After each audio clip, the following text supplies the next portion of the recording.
आमच्या भारतीय जनता पार्टीचा वर्धापन दिन संपूर्ण देशभरामध्ये आमच्या अगदी बूथपासून ते जिल्हा पातळीवरती प्रदेश स्तरावरती अनेक वेगवेगळ्या सामाजिक आणि विधायक उपक्रमातून हा वर्धापन दिन साजरा केला जातोय।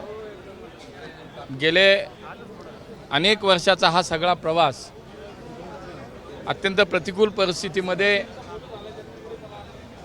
आमच्या संघटनेतल्या सर्व नेत्यांनी जो संघर्ष केला, जे योगदान दिलं, मग त्याच्यामध्ये श्यामाप्रसाद मुखर्जी असतील, पंडित दीनदयाळ उपाध्याय असतील, अटलजी असतील, या सगळ्या मंडळींचं एक योगदान आणि त्यानंतर आमच्या पुढच्या नेतृत्वाने या राज्यापासून देशापर्यंतचा यशस्वी प्रवास ज्यांच्या नेतृत्वात केला, माननीय नरेंद्र मोदीजी असतील, माननीय अमित भाई असतील, महाराष्ट्रजी असतील, यांच्यासोबतच प्रमोदजी महाजन आणि गोपीनाथ मुंडे साहेब यांचंही स्मरण या निमित्तानं सर्व कार्यकर्त्यांना आज होतं आहे। आणि एक 45 वर्षाचा यशस्वी प्रवास जनतेच्या आधारावर, जनतेच्या पाठिंब्यावर, जनाधारावरती जो आज आमचा झाला आणि ज्याच्यामध्ये जगातील सर्वात मोठी सदस्य संख्या असलेली संघटना आमची झाली। 12 कोटीपेक्षा जास्त सदस्य आज आमच्या या देशामध्ये, पूर्ण देशामध्ये आहेत। महाराष्ट्रामध्ये 1.5 कोटी सदस्य संख्या आज झाली आणि हे सगळं श्रेय कार्यकर्त्यांना जातं, जनतेला जातं आणि म्हणून जनतेप्रती सुद्धा एक कर्तव्याची भावना म्हणून एक आभार आज या निमित्तानं निश्चितपणे कृतज्ञता व्यक्त करण्याचं आज निश्चित मला असं वाटतं आम्ही केलं पाहिजे। आणि कुठलाही राजकीय पक्ष प्रवास करत असताना शेवटी कार्यकर्ता, ती कार्यकर्त्यांची शक्ती आणि जनतेचा आधार, जनाधार, या सगळ्याच गोष्टी लागतात आणि त्या मला असं वाटतं की आमच्या या सगळ्या नेत्यांच्या नेतृत्वाखाली आज आम्ही हा यशस्वी प्रवास पार केला। त्यामुळे आज पुण्यात सुद्धा मोठ्या प्रमाणात कार्यक्रम सगळीकडे होत आहेत आणि म्हणून कार्यकर्त्यांना, नागरिकांना मी आजच्या या वर्धापन दिनाच्या निमित्तानं मनापासून शुभेच्छा व्यक्त करतो। आजच्या दिवसाच्या निमित्तानं येत्या काळात ज्या महानगरपालिकांच्या निवडणुका आहेत तर काय पण केलं? नाही, निश्चितपणे मला असं वाटतं की राज्यातल्या महानगरपालिकेच्या निवडणुका सुद्धा आता होतील। स्थानिक स्वराज्याच्या सगळ्याच निवडणुका साधारणतः दिवाळीच्या आसपास होतील असं वाटतंय। शेवटी एक न्यायालयीन प्रक्रिया आहे, आता त्याच्यामध्ये किती वेळ लागतोय हा सुद्धा पाहावा लागेल। आज संपूर्ण राज्यातल्या स्थानिक स्वराज्य संस्था निवडणुकाहून बराच काळ लोटला आणि खरं तर ते आवश्यक आहे आणि म्हणून मला असं वाटतं की आता पुढच्या काही दिवसामध्ये या निवडणुका नक्की होतील।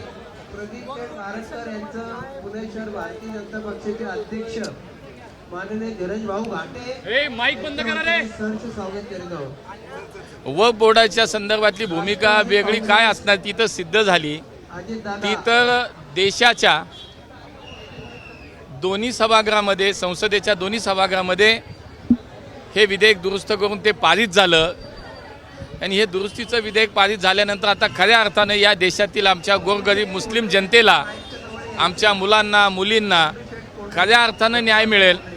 कारण वर्षानुवर्ष ही लाखो हेक्टर जमीन जी वक्फ बोर्डाच्या नावाखाली त्या ठिकाणी गैरव्यवहार सुरू होते, काही ठराविक लोकांची मोनोपॉली त्या ठिकाणी झाली होती आणि म्हणून हा धार्मिक विषय नसून हा समाजाच्या उन्नतीचा एक विषय म्हणून त्याच्याकडे पाहिला जातोय आणि म्हणून आम्ही हा माननीय मोदीजींच्या नेतृत्वाखालच्या सरकारने हे विधेयक पारित केलं आणि राष्ट्रपतींची सुद्धा आता त्या विधेयकावर सही झाली। आता आमच्या या देशातील अत्यंत सर्वसामान्य अशा मुस्लिम मुलींच्या, आमच्या भगिनींच्या, मातांच्या उद्धारासाठी, कल्याणासाठी या जागांचा वापर होईल। मग त्यांचं शिक्षण असेल, आरोग्य असेल, अनेक काही विषय असतील, या सगळ्यासाठी आता त्या जागा निश्चितपणे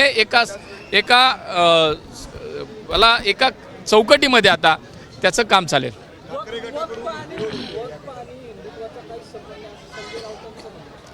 मला असं वाटतं की ते खूप मोठे नेते आहेत, मी त्यांच्यावरती बोलणं कितपत योग्य माहीत नाही, पण संजय राऊत बोलतात म्हणजे फार काय त्याच्यात गांभीर्याने घेण्याची आवश्यकता नाही।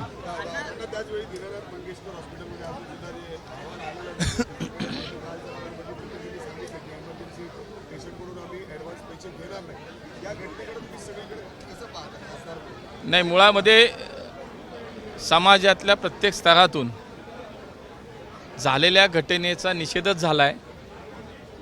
अत्यंत संवेदनशील अशी ही झालेली घटना आहे, अत्यंत दुर्दैवी घटना आहे आणि त्यामुळे माननीय मुख्यमंत्र्यांनी तातडीनं याच्या चौकशीचे आदेश दिले, चौकशी समिती नेमली आहे आणि झालेला प्रकार चुकीचा आहे.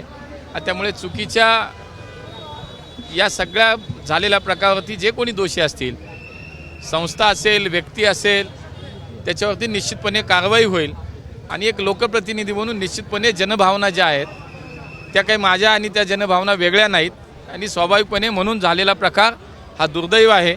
पुन्हा कधी हा होऊ नये याची सुद्धा काळजी, खबरदारी झालेल्या घटनेनंतर सगळ्यांनी आपण घेतली पाहिजे आणि निश्चितपणे झालेल्या दोषींवरती जे दोषी आहेत त्यांच्यावर कारवाई नक्की होईल.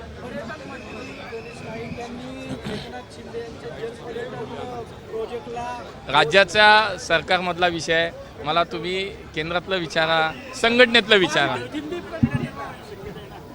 नाही महायुती भक्कम आहे, काही चिंता करू नका. एबीपी माझा, उघडा डोळे बघा नीट.